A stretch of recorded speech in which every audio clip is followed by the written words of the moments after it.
ఒక రెస్టారెంట్లో ఒక బొద్దింక ఎక్కడి నుంచో వచ్చి ఒక మహిళ మీద పడుతుంది.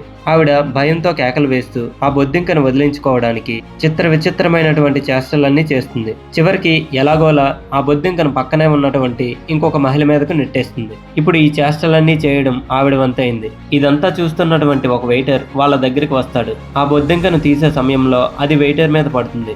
అప్పుడు ఈ వెయిటర్ భయపడకుండా చాలా ధైర్యంగా నిలబడి ఆ బొద్దింక కదలికను గమనిస్తూ ఉంటాడు. కరెక్ట్గా టైం చూసుకొని దాన్ని పట్టుకొని బయటికి విసిరేస్తాడు. సో ఈ స్టోరీలో నేను చెప్పాలనుకుంటున్న విషయం ఏంటంటే, జీవితంలో ఒక్కొక్కసారి ఈ బొద్దింకలాగే ఏవైనా సమస్యలు మీకు రావచ్చు. ప్రాబ్లం వచ్చిందని వెంటనే మనం టెన్షన్ పడిపోతూ భయపడుతూ మనతో పాటు మన ఇంట్లో వాళ్ళని కూడా భయపెట్టి మన లైఫ్ని చిందరవందరగా చేసుకోకూడదు.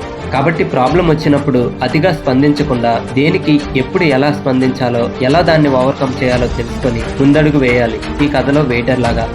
మరి మీరేమంటారు?